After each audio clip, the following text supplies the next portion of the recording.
All right, Mary, can you please have a one-word prompt? Pancakes. Ooh, okay, here we go. 3, 2, 1. I got my hair cut today. Thank you for the compliments. Looks great. Oh, beautiful. My barber and I were talking about breakfast food, and he was talking about pancakes. And I brought up a specific pair of pancakes that we had in Austin, Texas, where, you can get those like blue corn tortilla chips. Imagine that, but pancakes. Okay, we need to talk about this a lot more, but hold on one second. Hey, welcome to the Overtalking Podcast with your hosts, Ken and CJ. Say hi, CJ. Hi, CJ. This is the show where we talk over TV shows and movies as chosen by our guests, and this week it's a TV show. Brand new. It is Fantasmas. I didn't take Spanish. Fantasmas. Thank you. It means ghosts. Julio Torres. Spooky. Yeah. Julio Torres is the guy from Los Spookies. Yeah. Past episode. Another spooky name. From the creative mind of Julio Torres. Yeah, he is all over it. He wrote, directed, executive produced. Stars. Created. Purchased every piece of the set. I don't know, but yeah. Probably. Okay, hold on. We got to get back to pancakes. Yeah. I watch TikTok stuff via Instagram Reels because I'm an old. And one thing that keeps coming back up. Yes. One thing that keeps coming up is this one TikTok of someone who's making pancakes, but it's like scrambled pancakes.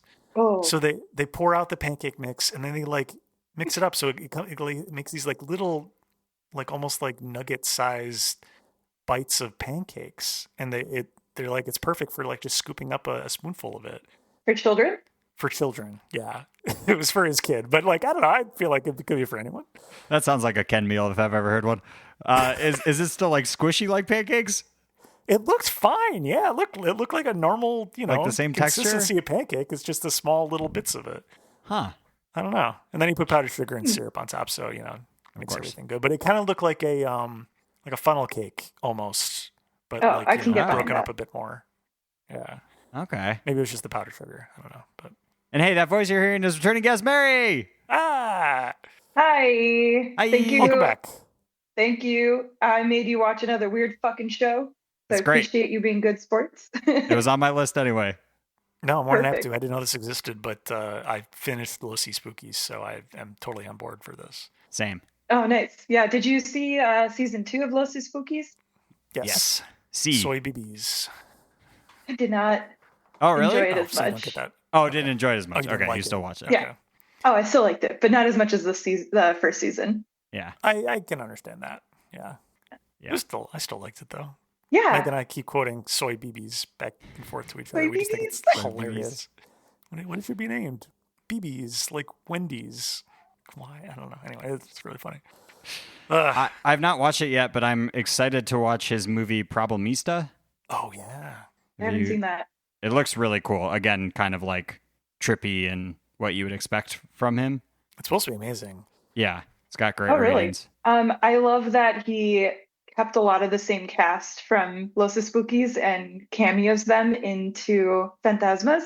If you continue to watch it, you'll get like guest stars and cameos from Ana Fabreja and like the whole cast. The main character in Los Spookies has a bit of a cameo too over 2 episodes, so it's good to see him again. I just think he's such a nice man. I don't know. I feel like in real life, he would be such a nice person to talk to. He just has a very genuine smile. And he plays the same kind of like nice dude, just a genuinely nice dude in this show too. Yeah. I always appreciate someone who has the power to put their friends in stuff. It's like, that's nice. Yeah. There are his friends in this show, and then he's got just a weird amount of stars too. Even in the first episode, you get Steve Buscemi, you get Paul Dano. Further, like later, you get Emma Stone in the second to last episode too. Rachel Dratch, like this. I was like, I don't know what connections he has because I think I don't know if like the Fred Armisen connection from Los Spookies, like I don't know how Julio Torres just knows all these people that he can just inject into his projects, but I was really impressed. Yeah, well, I know Emma Stone produces this show too. Oh, I did not know that. That's probably how she at least got on it. But yeah, it's really interesting that he has just a ton of connections. He must be, I don't know, have a lot of be well connected in Hollywood. He was a writer on SNL, which is really how you Julio? meet. Yeah, I had Julio no Torres. idea. Well, that would probably do it. Yeah, Which is how you can meet a lot of celebrities. He's got that Lorne Michaels connection, right? Exactly. Yeah. Yeah. Interesting. I was listening to, I want to say it was the A24 podcast, where it was Emma Stone and Julio Torres like interviewing each other, like talking. That was the episode. And they Dang, I think it was like it was months ago, so definitely before this come out, but like Emma Stone was just kept gushing over how much she loved this show, but like they couldn't say much yet, so they were kind of having to like tiptoe around it. But yeah, Emma Stone is a gigantic fan of Julio Torres. I had no idea. I love that so much. God, I keep meaning to listen to the A24 podcast, and then I never do. So I just subscribed to it now. I'm prepared. I pick and choose the episodes, but yeah, it's fun. They get the celebrities to talk to each other. That's awesome. Nice. Well, we're going to talk to each other some more after we take a quick break. We'll be right back from the Overtalking Podcast. Hi, hello. I'm Julio. I'm an Aquarius. I got struck by lightning when I was a child, and now I see the world a little differently, and I'm allergic to the color yellow. 90 seconds remaining. I can feel the inner lives of shapes and colors and sounds and numbers. Is everything okay? And we're back on the Overtalking Podcast, joined once again by returning guest Mary, and we're talking about Try it. Go ahead. You got this. We believe in you. Fantasmas. It's not like the drink. Yeah, sure. No, not like the drink. Fantasmas. Yes, Is that you right? did it. Yeah. Yeah. Someone say it right. Fantasmas. Oh, okay. I was kind of close. All right. Mary, we're going to put 30 seconds on the clock for you to describe for someone who's not yet seen Fantasmas what it's all about. Good luck. Ready, go. Good luck indeed. Julio Torres is struggling with being allowed to be his authentic self in a world where everything kind of makes that impossible. Through a series of vignettes, you get a glimpse of his psyche and what's going on in his world and how he interacts with the people around him. At the heart of it, he needs to move out of his apartment. 5. But he needs proof of existence to do so, and 2, this follows 1. that. Time. Yeah, and if that was really vague, it's because this show's really fucking weird. Yeah. Yeah. And hilarity ensues. Yeah. Well, Yeah. I've only seen the first episode, but I would imagine the rest are probably follow a similar format where, like, yeah, you get these like little like mini stories that are like basically little ideas in his mind. Like in the first episode, there's 3 main ones. One is he's watching a show in a taxi cab called Melf, which is like a female Alf character. And in the show, the dad of the family that's hosting Melf falls in love with her and leaves his wife. And it's really weird. Played by Paul Dano, which Yeah. I Who's need Paul him Dano? to I didn't do. recognize him. He's I the recognize the Riddler. wife, actually. He's what? He was The in, Riddler. From yeah, the he's a Batman. Riddler. Oh, okay. Little Miss Sunshine. Like if we want to go like way back, he's in that, right? Yep. Swiss Yeah. Army Man. That's it. Yeah, Swiss Army Man. He's Him and Daniel Radcliffe, right? yeah. Ken, have you seen that yet? I feel like you didn't. No. You haven't seen that. Oh I man. totally forgot. I've had it So down good. or acquired for quite a long time. Yeah. That's wonderful. Ken, you're so right though. The show has so many weird little vignettes. And good job tracking how many there were. I think like I forgot what happens in the show. There's so much packed in 29 minutes. Yeah. And the whole series is like that. Every episode there's going to be like weird little tangents, and then you get back to the main storyline of Julio Torres has to provide proof of existence. And I just weirdly love the dystopian future that they live in, where it's like, oh, I'm moving into the ExxonMobil apartments where everything is sponsored by like these insane, the whole massive food corporate apartments or whatever. yeah, the whole food Yeah. departments. He's got a little What robot else? assistant. Yeah, and then Oh, you yeah. have these characters that are just kind of, they're trying to be themselves in a world that makes it nearly impossible. Like Chester, the Uber driver, who just kind of like pilfers riders from Uber, and he's got the Chester app, which I think is genius. I would download the Chester app.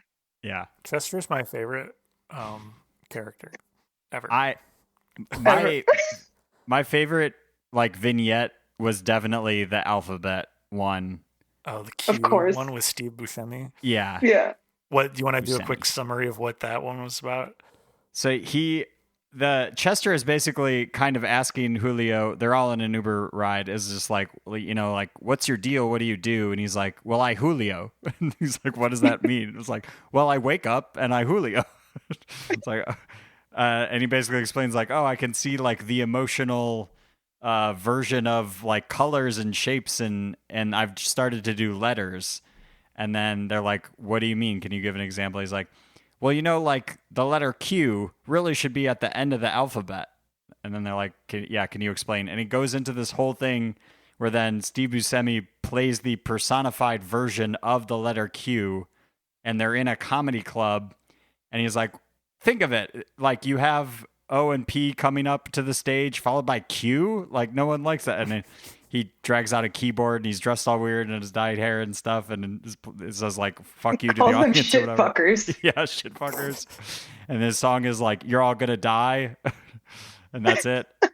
And then he's like angry at the club promoter, be like, I can't follow those guys. I need to be later in the night when they've all had enough to drink. With the other weird letters, right? Yeah. That was the X and Y and all them. Yeah. Yeah. It starts as a kind of a weird idea. You're like, huh? And then he explains it and you're like, you're right, actually. Like that makes it a lot does make of sense. Yeah, it's a weird letter. Yeah. It should be with the other ones that are not He like used as much. convinces you that he's correct in his like emotional assessment of letters. Yeah, Q needs to hang out with X. I also think that some numbers are like really, I don't know, they give Mormon. Like 69 is funny and 56 is lame. I don't know how else to describe it. Gotcha. Do you know what I mean? Yeah. I Sure. think, numbers can have a 69 feeling. one, yeah, sure. Yeah, that's hilarious. That's like well loved. It's an easy riffable joke. 56? What's the point of it? I feel like Q and X together makes the most sense. And then I don't know, the vignette I completely forgot about was when Amina, the teacher, sees like how do you want to describe this? What the drawing? Like a bathroom stall boy's drawing of dicks. She has to pee in the men's bathroom, and there's a bunch of children's drawing of dicks, but there's one that is like from like the rear point of view where like the head is like turned away from the viewer, and she like starts obsessing about like what's wrong with the person who drew this dick. It must be so upset. The dick is being crushed by the expectation of masculinity, and then her student just like verbally abuses her and calls her a bitch. Yeah. So dark. And then when she's home with her husband or partner, and he's being crazy combative with her, and he like flops over on the side of the bed, and he looks like a penis curved away in sadness. It was very depressing to look at. Yeah. My favorite part of that vignette was the sets, because that one specifically, it was like all took place in one soundstage, and you could see like behind the sets were like the other parts of the different parts of the scene that were going on, and like the scaffolding that like holds things up, that make it up. Well, yeah, I like that. I also specifically like the bedroom set because they had like so many plants and like 5 different humidifiers going on full blast, and it was just so weird. Yeah, I liked the bully part in that, like he gets in trouble with the teacher and it's just like, all right, detention, and he's like, and is about to storm off, but really quickly grabs a smaller child and knees him in the stomach and then storms off. Yeah, it's like, the violence is so excessive. Yeah, that really got me. Yeah. It's like, all right, well, I'm in trouble. I might as well just like kick this guy. The vignettes seriously set up the rest of the season, because you're like, this is what I'm going to get into. I'm going to get into weird sets that are like the camera pans over to the left and there's a set. And then the characters in Julio Torres' world, Vanessa with a J and Bebo, the robot assistant. Mhm. And then you have like Chester, who's like literally like taking them from one set to the other. I don't know how else to good. describe it. We get more Chester. You get more Chester. Good. You will get more Chester. Awesome. My favorite character in the show is Vanessa with a J. That is The pretty J good. is silent. The Yeah. J is silent. And that she is a performance artist who's performing as an agent, but has been doing it for so long that now she's just an agent. Yeah, Yeah. that's great. So ridiculous. But you know, that perfectly reflects probably how we feel about a lot of our jobs, right? I mean, imposter syndrome. You're Fake it till you make it, performing baby. as- That's right. Yes, exactly. And then the whole idea of proof of existence, like he can't get a new apartment because he doesn't have proof of existence. I think Problemista is about like not citizenship, but is it Yeah, citizenship? it is. Yeah, like getting his like green card or citizenship, one of the two. Yeah. Yeah. And then the concept of like, I'm a person, I don't really need a piece of paper to prove that I am a person. Mhm. And then at the beginning of the episode, I like just trying to tie this together, but essentially with the show name Fantasmas, Ghost, the color clear, the crayon color clear. Yeah, it's just like, I don't know. Do ghosts exist? And if they do, like they're people. I don't know how to say this. If ghosts exist, they're people. And so do you need proof that they exist? I don't personally believe in ghosts, but I know a lot of people have had weird encounters. Yeah. So how do you prove a ghost exists? Because they don't have citizenship. I mean, You got to get one of those ghost meters that they have on the Sci-Fi Channel. Oh yeah. You know, You have all to those provoke a shows that are ghost. definitely not staged at all and definitely real. The ghost. Oh my God. Bros. I just watched Living for the Dead, What's that? which is Kristen Stewart's produced Ghost Adventures, essentially. Ooh, is it like a female ghost adventures? Kind of. It's queer. So it's Ooh, a okay. show about a bunch of queer ghost hunters, and they spend like 2 nights at haunted locations, and they try to like prescribe a treatment or a solution to the hauntings. And a lot of the time it's like, just bring good energy in, or like, you should sage the place. And they're like, see you later. It's so fun and campy. They do not yell at the ghost or make them angry, but each one of them has a little talent. There's a tarot card reader. There's a medium. The medium's ridiculous. He's my favorite. And then there's the technician, and she's got like rhinestone studded whatever transmitters. I don't know what the fuck they're called. And then there's a researcher. What's and then it there's a called witch. again? Living for the Dead. It says it's It's from really the creators campy. of Queer Eye. Oh well, Meg's gonna fucking love this. Yeah, Hell we're, yeah. we're definitely watching this. Oh, it's so there was an episode that genuinely gave me heebie-jeebies. I was like, I don't like this. Ooh, And then there's okay. the rest of them are just like, this is so silly. One of them is Sweet. credited as a witch. Juju, yeah. Yeah. You have like tarot card readers, psychic, witch. Oh my god. The tarot card reader has fingerless gloves and does wear a fedora. I Oh, you have cannot. to. Right? You It's got You part have of the to. that. yeah, you can't uniform. get you got to grip those cards. They got to be fingerless. God. You have Meg and I to. watch so we're like on and off watch so much of this crap, and it's the best. And my favorite like device that these ghost hunters use is called a ghost box. Of course. And all it is it's just someone who puts on like noise canceling headphones and plugs in to this ghost box, and all it does is it just like randomly cycles through the radio waves, like and it just plays like a very small snippet of whatever is playing on whatever radio station at that point. And it's just like a person listening intently, and just they say out loud whatever they think they hear based on whatever random radio station happens to be playing as it's cycling through. It's such bullshit, but they're like $49.99. like just like stupid stuff like that. It's like, you know, commercials or like Yeah. whatever. Like, I don't know. It's stupid. But I don't realize like AM radio is a thing that anyone Right, could just right. kind of do whatever. it just could be anyone saying anything at any point, and Yeah. ghosts don't have any control over it. It doesn't make sense, but I love it. A ghost said Hezbollah. Like, what? Yeah, sure. Oh my god. What are we talking about? Fantasmas? Fantasmas.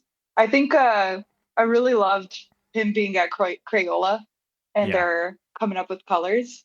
I think we should come up with our own colors too. Our own names for colors, because colors exist already, but our own names for colors.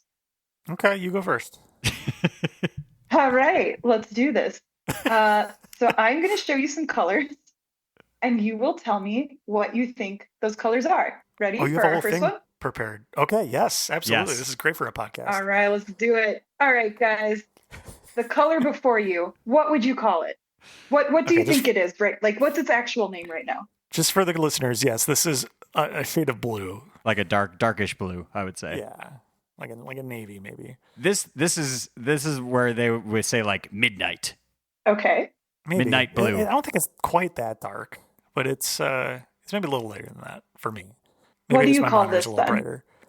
I call this blue jean. Okay, so we have midnight and blue jean. Pretty good.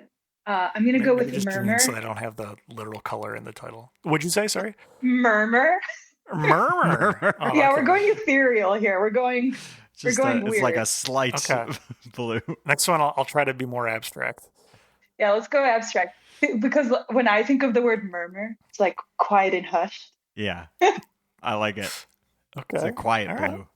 Yeah. All right, ready for our next color? Otherwise Yes. known as Oxford blue, by the way. I see in It the literally URL. says it up there. Yeah, Oxford blue. Oh yeah, disregard because we're renaming these colors. Right, yeah. Sure, but for the listener, that's That's what we're looking at. Oxford blue. Ready for color 2? Yeah. Yes, I am ready for periwinkle Colin Suller. It is periwinkle, which is like a lighter bluish color. But what are you going to call it? You call that a light blue? Yeah. That's purple, We my must guy. have very different monitors over here. Well, yeah, it's more purple. You're right. Yeah. Good. Okay, my color name here is Face. Nick Jr.'s face. This is what this evokes for me, is the color that Nick Jr.'s face is sometimes, even though I'm pretty sure Nick Jr.'s face was like Blue. all different colors. Nick but yeah. Jr.? Like from Nickelodeon? Yeah. Okay. They used to have like commercial segments, and he would like come in between them and be like, "Oh, I'm Face." Do either of you know what I'm talking about? That's why I wanted like I clarification. I think I did, but that's why I was asking. Okay. No judgment of your answer. Just wanted to make sure we were on the same page. Yeah. I'm going with Daydream. Oh, I like that. Ooh, daydream. What's pushing you to daydream?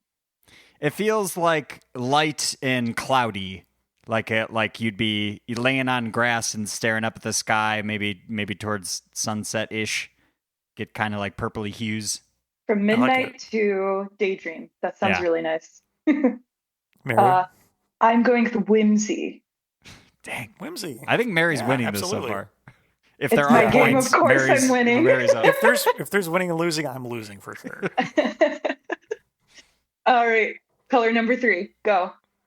O'Reilly green 555 O'Reilly Green. is the actual color. It's like a light greenish. All right, we're at least on the same page there. I agree. This is a light green. This one you agree I is agree. light This green? is light Yeah. green. Yeah, Okay, cool. Asparagus. Asparagus. asparagus is good. Meadow. Ken, that's so nice. I'm trying to learn. I'm gonna go with jejune. What and what is? Can you elaborate?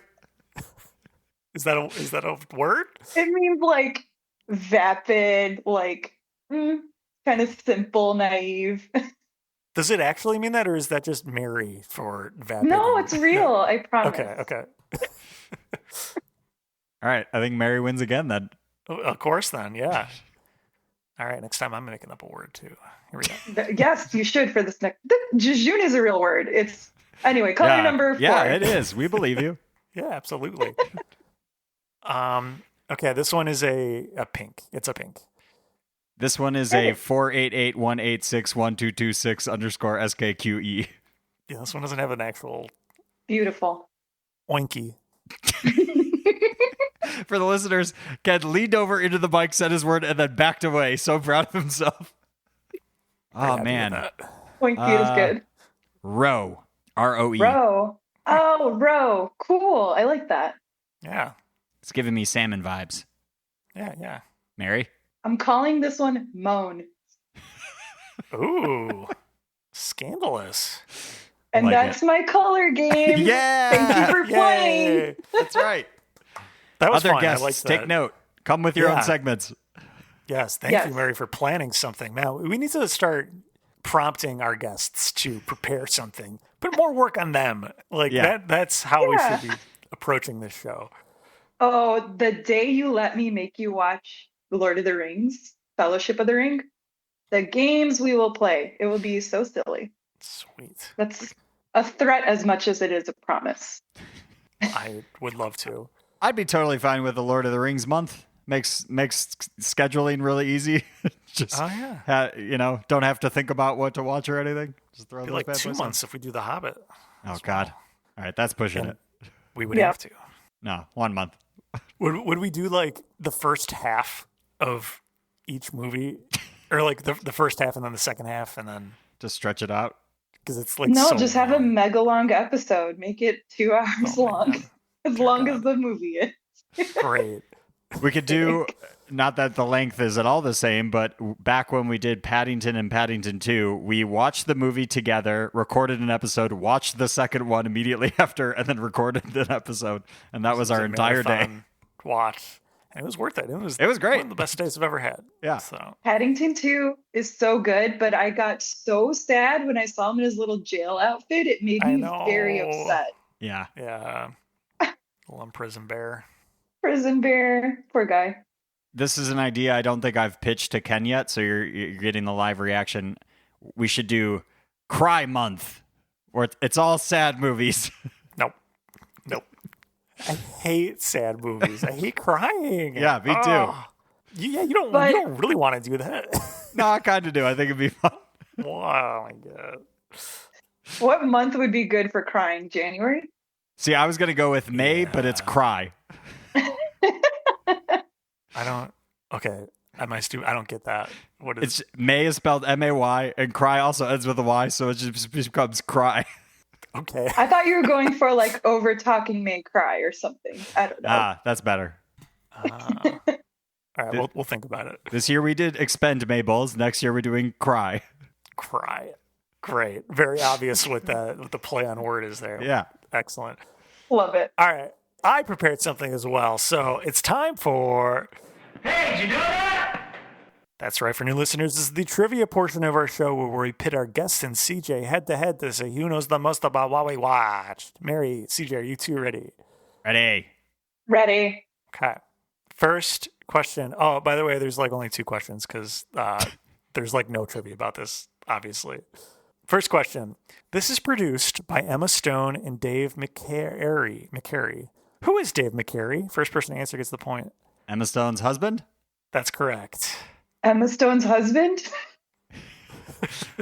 That's correct. Did not know his name before that, but I figured. I think he also worked on SNL or does or something. Yeah, he was like the I don't know. He chose like what order all the shows should go in for like 10 years on SNL. Wow, I had no idea. I've never heard of this person. Oh, and he directed the first 2 seasons of Rap Battles of History. Epic Rap Battles History. Nice. Yeah. All right, CJ gets the first point. Woo. Time for the second and maybe last question. In the Q fantasy, which letter says Q inspired the latter weird letters? W. Okay. I'm going to go CJ? with X. I hope it's X. I feel like that's the weirdest one. I'm going to be honest. I don't know what the real answer is. Mary, are you very confident that it's W? What do you mean? I do not know the answer, Ken. You wrote a question down. I was hoping it'd be obvious and both of you would just know, and I'd be like, yeah, that's it. Well, All you right, don't have a third question prepared for a tie. I have a third question. Oh, damn. We'll say Mary won that because she seemed the most confident. Confidence wins you points in this show. All right. Tie-breaking question. What is the Rotten Tomatoes tomato meter score in percentage? Just closest since we're tied, I guess. I'm going to need you to both say your answer at the exact same time. I will count you down once you both are ready. This is the critic score on Rotten Tomatoes for the entire show, I guess. It has one? Okay. Okay. Ready? All right, here we go. On go. 3, 2, 1, go. 90. 95%. Ooh. Ooh. Mary's closest because it's 93%. So Mary's our winner. Wow. Whoa! God, that's so satisfying. Mary's our winner with the 1 point from confidence. You know what? If the world worked that way, I think it kind of does. does it? I think assholes get power because they're confident. That is very true. Yeah. Huh. Yeah. You seem it till you make confident. it. People don't question you, so you can do whatever you want. Huh. Yeah. The audacity. I like it. Work for you here. Just out of curiosity, what do you guys think the audience score was on Rotten Tomatoes for the entire series? I'm also hoping a 90-something. Okay. Yeah, maybe close to what CJ's saying, 90 something. 92. Okay. 73%. Boo. A little lower. It just feels like a show that What? you're not just going to kind of like stumble on. So I figured the people watching it like know about What they're it getting before, into. like kind of know what they're getting into. Yeah, you're Not watching it on necessarily. purpose. Oh, Yeah. the public is so stupid. Yeah. Well, yeah, there's probably like a friend who's like, oh, you got to check out this show. It's so funny. And then they put it on and they're like, what the fuck is this? Like, I could totally see Okay. that, right? But like, you should know your friend well enough not to recommend shit like that. I'm not going to recommend a horror movie to someone who's genuinely scared of horror movies. CJ is pointing to himself. Me? CJ, you got to see Long Legs. I might. I'm curious. I love Nick Cage, and it seems good. It's good. I'm very impressed with the fact that CJ is still uncomfortable or just doesn't like horror movies, having known Ken this long and doing this show for this long. Like, I'm impressed. Well, that's a great question. CJ, do you feel like you've become less sensitized to horror movies having watched more through this podcast? Is the question, have I become less like a baby? A coward scaredy cat? I guess so, yeah. Or like, I guess even worse. to the point that you like, I'm not going to say enjoy it, but like can tolerate it more. I think yes, in a category of horror movies. Like, I don't think I will ever enjoy the kind that are just like pop out like, gotcha. It was like, well, that was, you could do that to anybody. It's cheap, that didn't, right? Yeah, it's cheap. I don't like that. Yeah. But I do like, if the plot actually like makes sense and they've sort of like roped you in and it isn't slow, then I think I can get behind it. I am finding over at least like, I think it was last year's October where we're watching a lot of the classics. It's like, oh yeah, these are not scary at all. This is fine. They're just fun. Yeah. Yeah. So I think I am more of a fan of like the 80s and 90s ones where it's just like, oh, this is just kind of campy and fun. I get it. Nice. I'm coming around. Hell yeah. Now only a couple short months away until we get back into some more. So Yeah. stick around, listeners. Well, Mary, I think it's time for ratings. You've heard us debating. We know you've been waiting. So now it's time to hear our ratings. Mary, on a scale of 1 to 10, what would you rate You can do it. Fantasmas for you? All right. I would give it an 8 out of 10. Nice. I love the story. I love the sets. I love the characters. I don't give it a 10 just because the vignettes go for a little too long. But overall, great show, and I would watch it again. Have you watched all of it? Oh, yeah. Okay. I thought Nice. so. Wanted to check. Nice. Yeah, I guess we should have said that up top, but like, CJ, how much of it have you watched at this point? Just the one episode, but I Okay. for sure will Same. be continuing to watch it. Absolutely. I will make the promise here on this episode that I will finish this season. You I heard would it make the same here. promise. CJ, what would you rate this? For me, I think also an 8. I chuckled out loud watching it by myself, like it, and yeah, I'm a fan of Julio's whole aesthetic and vibe. I like it. It works for me, and I definitely know some of the upcoming guest appearances that I'm very excited. I know A.D. Bryant at some point makes an appearance that I'm excited about. So yeah, very curious to see where this story goes and how he continues to kind of like tie it all together episode to episode. Good show. Go watch Nice. it. Ken. Yeah. For me, look, guys, show's garbage. No, I'm just kidding. Yeah, no, I already committed. We'll be watching the rest of it because I do like. I love Loosey Spookies, and it's kind of more of that, except way looser. I can't go as high as an 8 though. For me, it's a little too long, even at a half hour. If we cut it back like 5 minutes, maybe it'd be better. But also, I feel like I can't watch more than like one episode a sitting too. Like it's just I need it in little bite-sized chunks, maybe one a night or something like that. Little pancake-sized chunks. Yeah, that's right. Little scrambled pancakes sized chunks. Guys, try it. Let me know. I still don't understand how it works. I don't know. I'll send you the TikTok. Okay. 7.5 for me. Pretty close, but like, okay. Yeah, that's good. It's still enjoyable. I enjoyed it. I laughed a lot. It was good. Okay, I Googled scrambled pancakes, and the pictures look weird. Oh, let me see if that's... I assume it's what you're talking about, but yeah. Something about them not being in pancake form makes them look weird. These pictures are even a little more chunky than what I saw, but yeah, okay. That's the rough idea. Yeah. Yeah, we keep doing weird things to pancakes because I know in 2020 people were making tiny baby pancakes and eating them like cereal. Wow. Huh. How far will we take it as a society? You know? My grandpa used to make smaller pancakes. They're maybe like the size of your palm or something, and he would call them bogey wheels because he was in World War II. And they remind him of the wheels on tanks. Wow. My dad would call those $50 size ones. But like, also, that's an old person thing because did they even make $50 anymore? No, right? I don't think so. Also, $50 are like this, like so small. Oh, sorry. Yours was larger. Palm size. Okay, I got it. Not like in Canada, they have $2 in the form of a coin. It's called a toonie. Yeah. Oh, cool. And $1 loony. Love it. Well, Mary, thank you for joining us. Do you have anything you want to plug at the end here or any words of wisdom for our listeners? Yes, words of wisdom. You can rename any color to suit any mood, just like we did earlier. It's a lot of fun. And the only thing I'll plug is to watch the rest of the show. It's really silly.